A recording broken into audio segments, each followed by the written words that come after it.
やこういうねプラズマ切断機買ったはいいものの、ちょっと使うの難しくないですか？まっすぐ切るとかね、ガイドを用意してこう直線を切るとかならまあ使えないことはないと思うんですけど、曲線を切るとかフリーハンドで、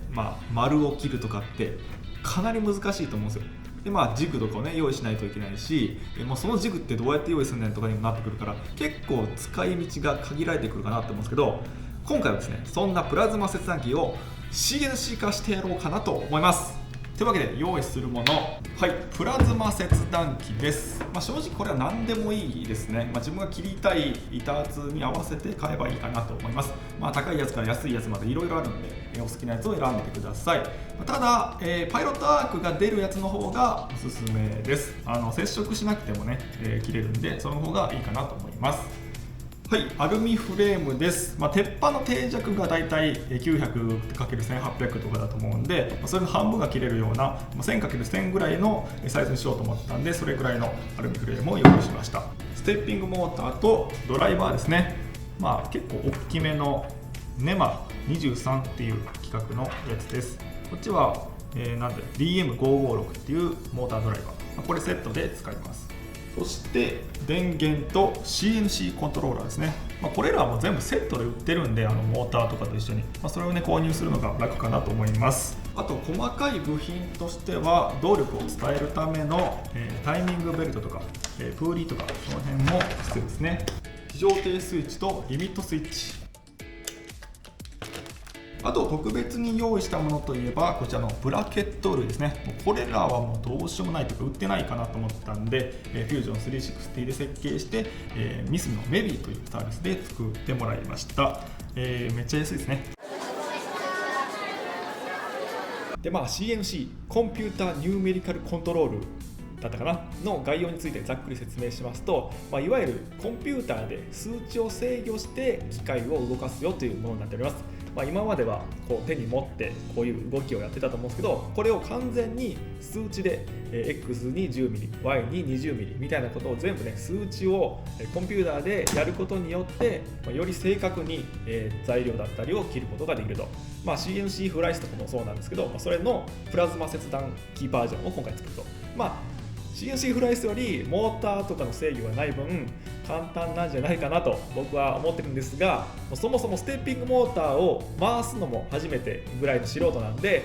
うまくできるかは。では制御の方は一旦置いておいて、メカ側、機械側からやっていこうかなと思います。まずどういうふうにスライドとか動きをつけるかっていうところですね。リニアシャフトとかリニアレールとかいろんなタイプがあるとは思うんですが、今回は 3D プリンターでよく使われているこのベアリングが圧入されたポムだったかナイロンだったかのベアリングローラー、こちらを使ってスライドの動きを作っていこうかなと思います。これ両側に2個ずつつけてアルミフレームを挟み込むような形になるんですけど、この挟み具合が結構重要で、きつすぎると動かないし緩すぎるとガタガタっていうことになってしまうんで、これと合わせて使うのが変身カラーですね。穴がね若干ずれたところに開いてまして変身してて、それをスパナで調整することによってこの締め具合を調整することができると。比較的ね安価ですし、簡単ということでこちらでやっていこうかなと思います。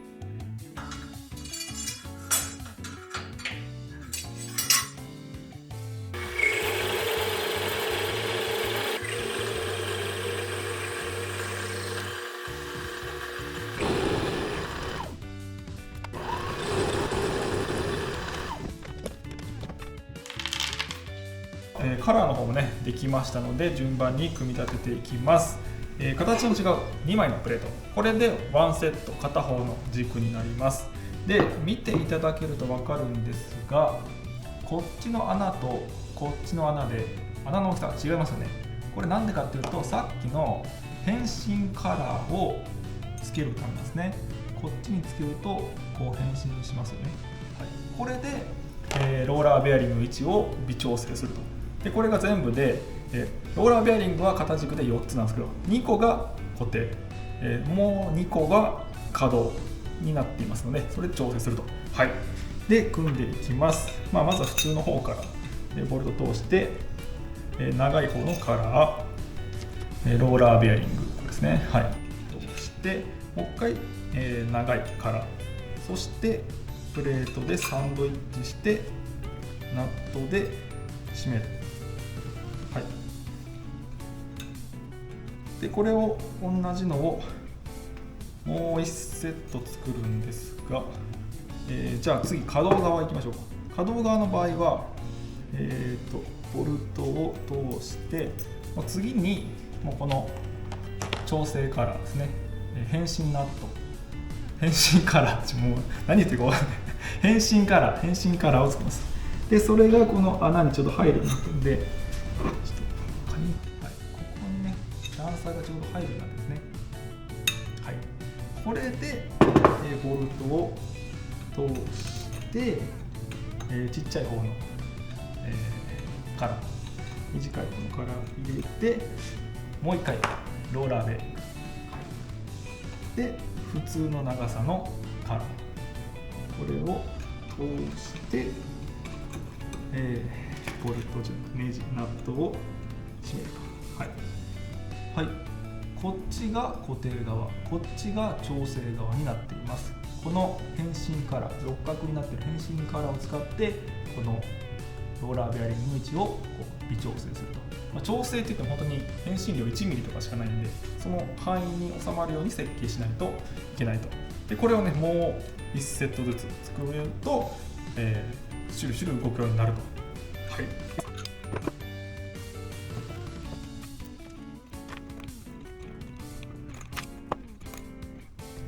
はい、こんな感じで完成しました。ローラーベアリングが4つついています。これをこのアルミフレームに入れる。あ、いい感じ。めっちゃいいやん。調整今してないですけど、めっちゃいい、めっちゃいい。程よいこの摩擦感。で次は今作ったこいつをもう1個作らないといけないんですけど、その前にこの X と Y が交差するここのつなぎ目というかつなぐ部分もこのプレートで兼ねているので、これとアルミフレームを、合体させます。T スロットナットを使って入れていくだけなんですけどね。はい、これ後からだと多分やれないので今つけといた方がいいですね。で仮止めで止めちゃいます。で次はアルミフレームが縦に走るので、それ用に組み立てていくと。はい、やることは一緒ですね。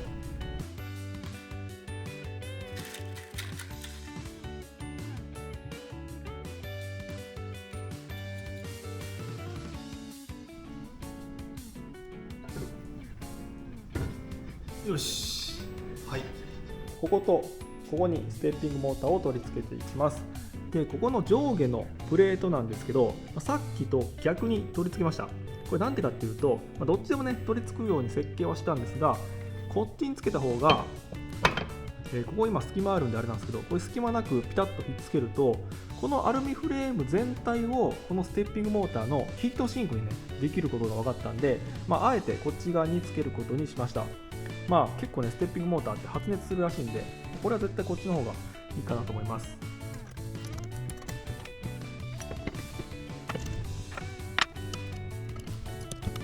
続いてベルトとプーリーを取り付けます。でこのアルミフレームの溝の中をベルトが通ります。これはもう 3D プリンターとかレーザー加工機とかと同じ方式ですね。こう引っ張っていくとここまで入ると。であとここにプーリーが取り付いて、ベルトのねテンションを調整してあげると、このギアとベルトが噛むので、ステッピングモーターが回るとこう横方向に動くと。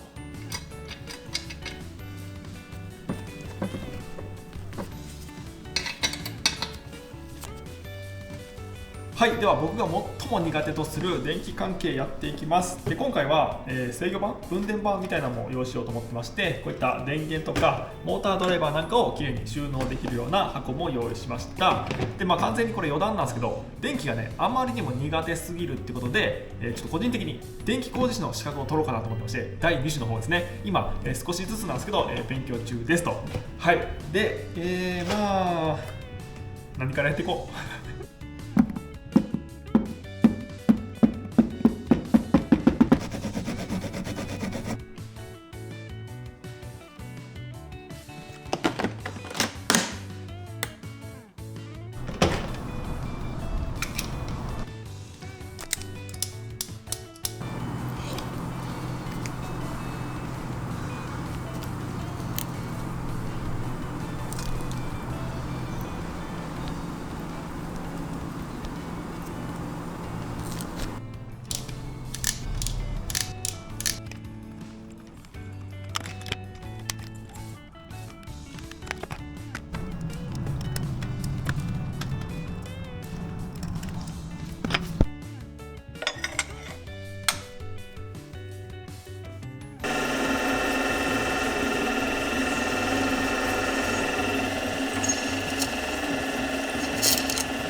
でかすぎた。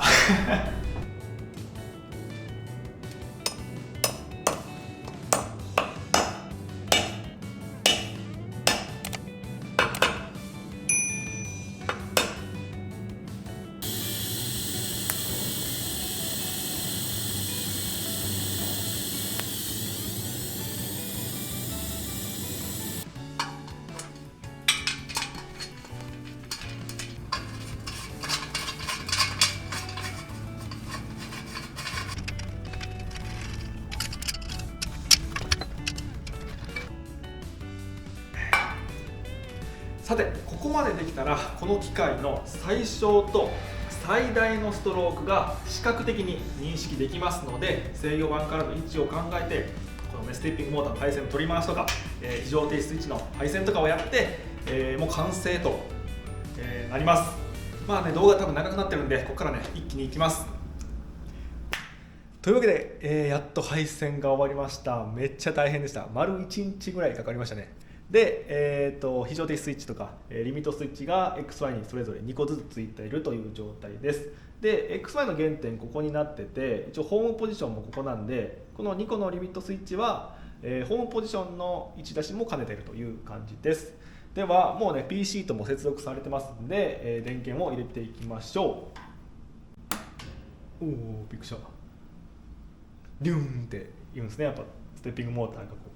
う力を出した時の音。はい。で、ソフトウェアなんですが、いろいろあるようなんですけどね、僕はこのデュリュフェル CNC という、商用利用しなければ無料、商用利用の場合は100ドル、1万5000円ぐらいのものをちょっと購入して使ってみようかなと思います。でもう動くんで、右にやると右に動くはず。いきます。このキーボードね、右いきます。左に行った。左に行ったってことは、逆ですね。はい、逆です。これもセッティングのとこで配線というかね、変えるだけなんですよ、これを。これかな。これを逆にすると、はい。右に行ったら右に行くと。はい、X 軸は、なんか逆でしたね。で、Y が上行くと上。これは合ってますね。はい。危な。怖いな。遅いな。もっとスピード上げてほしい。この辺も設定でね、いろいろいじれるんで、全然問題ないですね。はい。じゃあ、ホームポジションが機能するかだけチェックしましょうか。じゃあホームボタン押します。まずは X 軸から。この辺の戻り具合も先に Y を戻したりとかは自由にね設定することができますと。はい、OK ですね。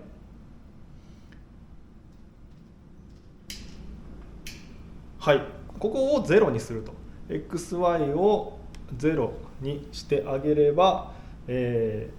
ここからどこまで離れたところから、スタートとかいうことを、やることができるとね感じです。で今2軸 XY しかないですけど、最大 Z と A と B と C と6軸まで一応操作できるこのソフトウェアで操れるそうなんで、6軸のね機械とか作れると。絶対僕は作らないですけど、一応作れると。すごいですね6軸って。あとはこのプラズマ切断機を設置して、トーチを X 軸に取り付ければもう完成と。でちょうどね今ねばらしてて、トーチスイッチを CNC コントローラーに、接続してソフトウェアからスイッチを制御できるように、していますと。意外とスカスカ。トーチ自体の固定は 3D プリンターで作ったパーツで固定します。ふっふっへっ硬い。ちょっとクリアランスシビアすぎた。よし入った。で、これを閉めてよいしょ。で今回 Z 軸がないんで代わりに、アリ溝が切ってある 3D プリンターパーツで、スライドするような感じで Z を調整して、このネジで、高さが決まったら固定すると。基本的に板厚って変わらないはずなんで、材料が途中でなんで材料ごとに、調整すれば1回調整すればそのまま、切断してくれると。トーチセッティングできました。であとねもう一つ地味なんですけどこだわりポイントがありまして、これ、材料を置くところなんですけど、よくあるのはなんか板がね格子状になっててその上に材料を置いて、火花を真下にこう落としていくような、タイプのやつで、それでもいいかなと思ったんですけど、あれ危ない、火花がね飛び散って危ないっていうのと、鉄を切る時って結構有毒なガスが、大気にこう出るらしくて、それをするとあんまり体に良くないらしいので、それの解決策として水に溶かすっていうやり方が、あるらしいです。なんでここあえて、タンク状にしてます。箱というか。なのでこのところに水を入れて切断すると。すると火花も水で消化されますし、余分なガスも水に溶けてくれるっていうやつで、これは知り合いの板金屋さんに発注して作ってもらいました。おめっちゃいい感じですね。これね本当は水入れるからステンレスで作りたかったんですけど、もう仕方なく、ステンレスじゃなくて鉄で作ってもらいました。もう値段がねもう全然違うんですよ。3倍か4倍ぐらい違って、さすがにちょっと、お試しということもあって、今回鉄での亜鉛メッキかなで作ってもらいました。でじゃあ材料どうやって置くかっていうと、格子状のねやつ用意してもよかったんですけど、新たな試みとしてこういったやつを作ってみました。 3D プリンターで作った枠に釘が通してある、ステンレスの釘が通してあるんですけど、これをねたくさん作ることによって、置いた時に、こう平らにもなるし材料も置けると。で消耗品なんですね、この格子状のやつにしろこれにしろ。でこの場合は摩耗したところ、高さが変わってきたところだけ交換すれば、結構リーズナブルに、使っていけるんじゃないかなと思って、お試しでこれも作ってみました。はい、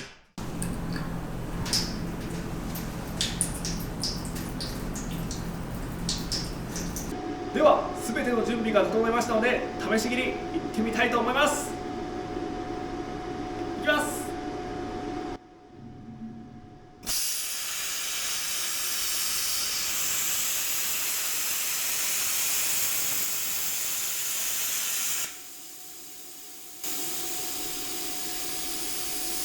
完璧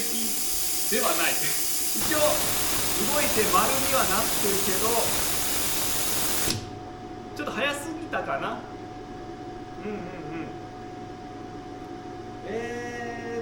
こ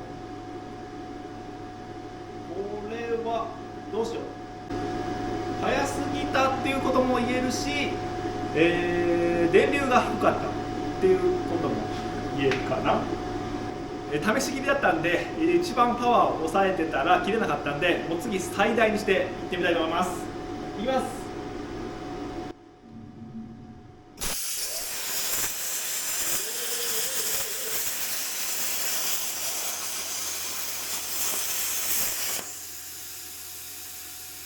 完璧完璧、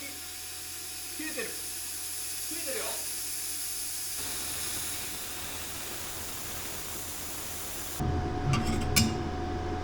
わ、いい感じに丸が切れた。これでこれちょうどいいな。これくらいで取れるとちょうどいいですね。ではここで CNC プラズマ切断機用の G コードの出力の仕方を簡単にご説明したいと思います。設計でも使用したオートデスクの Fusion 360を使って作ることができます。デザインが完了しましたら製造の方を選んでいただいて、 CNC フライスを動かすときはね、こういうのを見るとか 3D プリンターのときは積層造形とかなんですけど、今回は正方の切り取り 2D 輪郭を選びます。そして工具を選ぶんですが、もうデフォルトでいくつか入っています。例えばレーザーカッターとかプラズマカッターとかウォータージェットとかありまして、今回で言うとプラズマカッターを選んでいただいて、ノズルの直径とか切り口の幅とかを好きなように編集することができます。で、あとはですね、輪郭を選びます。もうこの穴とかを選んだりとか、このね歯車の輪郭、これを選んで、今回 Z 軸がないので対比とかも0で大丈夫です。はい。で、あとは、パスの許容差ですね。どれだけ精度厳しく動いてもらうかとか、多分これやりすぎですね。CNC フライスとかだったらいいんですけど、プラズマだったらコンマ1とかそんなんでいいかなと思います。で、横方向の補正なんですけど、これが結構重要で、ノズルの左を動くか右を動くかみたいな感じで、レーザーの場合は多分中心でいいかなと思います。これ中心にしておいて、どれぐらい削れるかが分かると思うんで、それを加味した CAD を書いておくと思った通りの形状が作れるんじゃないかと思います。で、円滑化とかにもチェック入れて、この辺も設定したりして、あと侵入と対比の設定とかもねやってあげたら、もうこれだけで、パスができます。丸書いてこのギザギザをいくと。で、あと原点が今板の端っこになってるんで、ここをどこでもいいんですけど、例えば、モデル原点とかにしておくと中心になるんで、板を置いたところの中心を0にしておけば、ここから、勝手に動き出すと。シミュレーションを見てみましょう。はい、シミュレーションですね。はい、丸書いてウィーン。はい、これだけです。ただまだ G コードではありません。これをポスト処理します。で、このポストもデフォルトのやつ使います。マッハ3っていう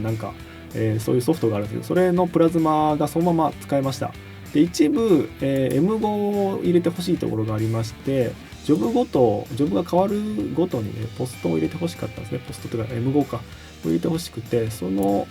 項目だけ追加しました。で、ポストとか僕も全然わかんないんですけど、チャット GPT の力をね、発揮してもらって、ここに M5 入れたいんですけどみたいに言ったら、このコードを出してくれたんで、それをこのまま入れたら、思った通りの、ポストになりましたんで、これを出力します。はい、すると、G コードが出力されます。G90、G71 で、これがピアス時間ですね。これ穴開けの時に何秒待機させるかとか、これを増やしてあげると、長い時間穴開けに使うみたいな。で、ガーッといってわーっとこれだけ。これをあとはデュラフェル CNC の方で読み込んであげると CNC プラズマ切断機を動かすことができます。いや、これフュージョンのフライス使ってる人は多いんですけど、この切断使ってる人ってあんま見たことないんで、実はこういうのもあるんだよってことを、今回ご説明しておきました。さっきの鉄が厚み 2mm で、今からやるのがステンレスの 1.5mm。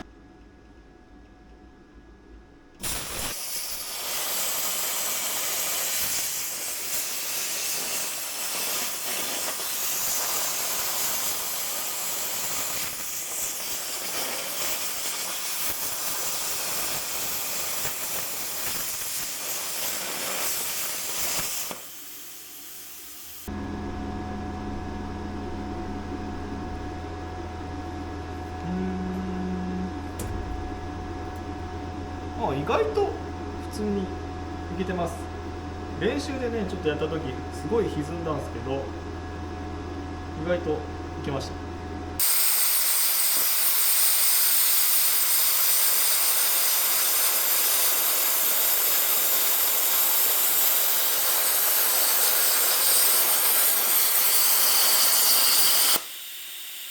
鉄の板厚 9mm、 軽くハンマーでコンってやったら簡単にちぎれました。断面もね比較的綺麗ですね。ドロスはついてますけど、これも、ある程度除去することができるんで、あとグラインダーで軽くこすってあげれば全然使えるレベルじゃないかなと。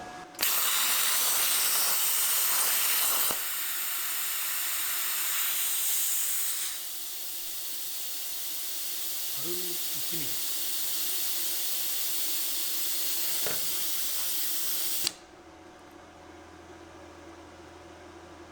バリだけ出てますけど、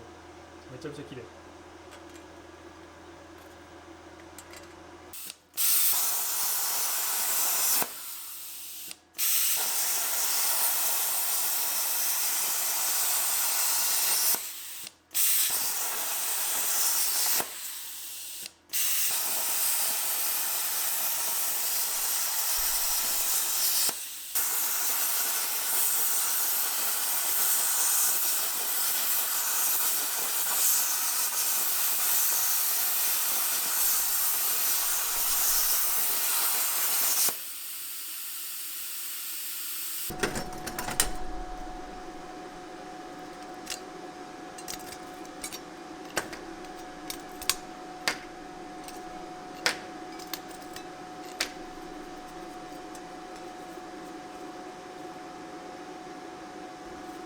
はい、いかがだったでしょうか。初めての CNC 機を作る、プラズマ切断機ということで、なんとか完成しましたけど、大変でしたね。作るのはそんなになんですけど、調べる作業もうほとんど半分以上調べることに費やして、部品をどれ選べばいいとか、配線どうしたらいいとか、ソフトウェアの設定どうしたらいいとか、もう調べるのがマジで、大変で、ただチャット GPT とね協力していろいろね教えてもらってできたんで、僕一人だけじゃ絶対作れなかっただろうなっていう感じですね。であとはやっぱり条件出しのところがまだ全然できてないんで、今後使っていって、それのデータも集めていこうかなと。でプラズマ切断機本体の能力に左右されるところは結構大きいらしいんで、今めっちゃ安い格安のやつを使ってますけど、今後高級な機種に変えれば、その条件出しとかも比較的楽になるのかなとか思ってたりします。でこの水冷はマジでやってよかったですね。もう今ちょっと1時間2時間使っただけでこんだけ汚れてるんで、これがね大気に舞うってことを考えると、水で一旦こう落ち着かせるっていうのは、いい方法なんじゃないかなと思います。で今回ベルト式にしてるんで、電源オフであれば自由にねこうやって動かせることができるんですね。これはマジで、なんか掃除するときとか、なんかちょっと片付けするときとかって、楽だと思うんで、これはねやってよかったなと。でベルトで十分だと思います。トーチとかも軽いですし、大したZ 軸も省いてるんで、もうそんな重たくないんで、ベルトで十分かなと思います。しかも肩持ちのベルトですからね。こっちただのガイドなんで全然支えてれてないんですけど、支えてるだけか、なんですけど全然問題ないと思います。そんな感じかな。なんかプラズマなんで高周波でなんか PC との接続が切れたりとかいろいろなんか懸念してたんですけど、そんなこともなく、普通に使えてよかったです。はい、一応今回作ったデータ、僕のデータでよろしければなんですけど、優勝にはなるんですが、公開しようと思います。なんでそれをベースに参考にしていただいて、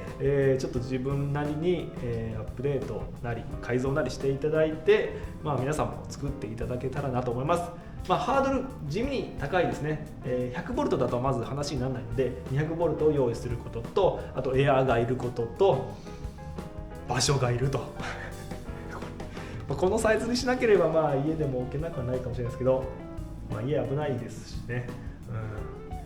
いや場所マジでやばい。この CNC プラズマ切断機に一体いくらかかったのか発表したいと思います。まずプラズマ切断機約25,000円、ステッピングモーターキット約1万4000円。これ3軸ついてたんですけど2軸しか使ってないので、部品単体で買ったらもうちょっと安くなるかもしれないですね。でデュルフェル CNC が約1万5000円。これ注意していただきたいのが仮想通貨で購入する必要があります。であとスイッチ各種非常停止スイッチとかリミットスイッチですね、これが1000円でベアリングローラーが10個で約1300円、変身スペーサーが8個で約500円、タイミングベルトとプーリーが約2000円、キャスターが4個で約2000円、アルミフレームが5本で1万円。これアルミフレームが、一部ですね手持ちの鉄ステンレスパイプを使ってるんでその分は安くなってますけど、それをアルミフレーム全部で作ろうとするともう少しだけプラスになります。であとメビの板金部品が2セットずつかな、約1万円でウォーターテーブルっていうのは正式名称こういうらしいんですけど、板金屋さんに作ってもらったやつが約1万円。細かいねネジとかいろいろありますが大体はこんな感じで、はい、合計金額が9万800円となりました。いやなかなか安く作れたんじゃないかなと思うんですけど、ただ忘れてはいけないのがこれに人件費がかかっているということですね。